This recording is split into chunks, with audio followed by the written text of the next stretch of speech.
4 लोगों को 1 घंटे के भीतर एक परफेक्ट छिपने की जगह बनाने की चुनौती दी गई है ताकि वे इनाम के शिकारी से बच सकें। बचपन से ही छुपन छुपाई के खेल में माहिर माने जाने वाले ये लोग घर में छिपने की जगह बनाने में पहले से ही निपुण हैं। इस बार खेल की चुनौती को बढ़ाने के लिए खिलाड़ियों को केवल एक रंग का उपयोग करके छिपने की जगह बनानी होगी। निश्चित रूप से इनाम के शिकारी की टीम में एक नया सदस्य भी जोड़ा गया है, जिसने नए सदस्य शाओमी को पेशेवर खोज और शिकार का प्रशिक्षण दिया है और वह खिलाड़ियों पर कोई दया नहीं करेगा। अगर वह 1 घंटे के भीतर सभी खिलाड़ियों को ढूंढ लेता है तो वह $1 जीत सकता है। समय कम है, इसलिए सभी लोग जल्दी से उपयुक्त छिपने की जगह खोजने लगे। शाओ होंग ने एक बहुत बड़ी पिज्जा का ऑर्डर दिया था और विक्रेता से लाल रंग की पैकेजिंग मांगी थी। उसने तय किया कि वह पिज्जा खाकर खुद को पिज्जा के रूप में छिपाएगा, लेकिन कार्यक्रम की टीम भी कम नहीं थी। उन्होंने कहा कि पिज्जा के रूप में छिपने के लिए पहले खुद को 8 टुकड़ों में काटना होगा। शाओ होंग ने पिज्जा खाना छोड़ दिया और जल्दी से दूसरी छिपने की जगह खोजने लगा। सौभाग्य से उसे गैरेज में एक लाल रंग की स्पोर्ट्स कार मिली और उसने कहा कि यह कार उसके लिए बिल्कुल सही है। उत्सुक शाओ होंग ने तुरंत इंजन का ढक्कन खोला। वह इंजन को हटाने की तैयारी कर रही थी ताकि वह खुद को इंजन के ढक्कन के अंदर छिपा सके, लेकिन इतने बड़े इंजन को देखकर उसे समझ नहीं आया कि कहां से शुरू करें। सौभाग्य से उसने शाओ बाई के निजी बॉडीगार्ड लाओ हेई को बुला लिया। वह आत्मविश्वास से भरी थी, लेकिन काफी कोशिशों के बाद भी इंजन हिला तक नहीं। इससे लाओ हेई को फिर से शर्मिंदा हुआ। पास में खड़ी शाओ होंग ने कहा,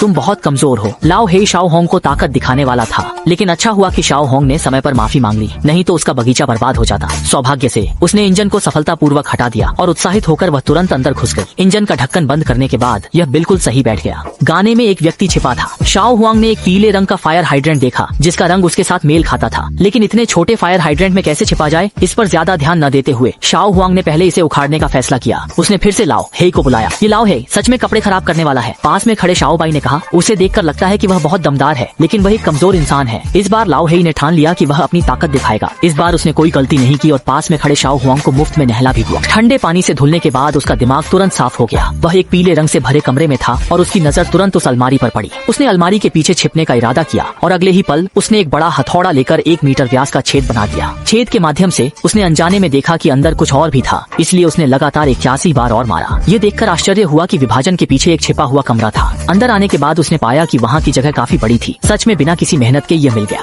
अंत में उसने अलमारी का उपयोग करके छेद को पूरी तरह से छिपा दिया। बाहर जब शाओ बाई ने एक नजर डाली तो उसने एक स्वतंत्र शौचालय देखा और दावा किया कि यह छिपा हुआ कमरा तो यही है, लेकिन खोलने पर अंदर की बदबू ने उसे लगभग वहीं बेहोश कर दिया। शाओ लैन अंदर जाने ही वाली थी कि समझदार शाओ बाई ने तुरंत दरवाजा बंद कर दिया और पास में खड़ी शाओ होंग को बुलाया और सीधे शौचालय को जमीन पर गिरा दिया। सुगंधित औली गई शाओ लैन के पूरे शरीर पर फैल गई। इसके तुरंत बाद शाओ बाई रसोई में गया और जैसे ही उसने सिर घुमाया वह इस ओवन से आकर्षित हो गया। अचानक एक विचार आया और उसने ओवन के अंदर छिपने की योजना बनाई, लेकिन अपनी पूरी ताकत लगाने के बावजूद वह उसे खोल नहीं सका। कोई उपाय न देखकर उसने अपने निजी बॉडीगार्ड को बुलाया। ओवन खोलने के लिए लाओ हेई की मांसपेशियों का उपयोग करना कुछ ज्यादा ही था, लेकिन भले ही लाओ हेई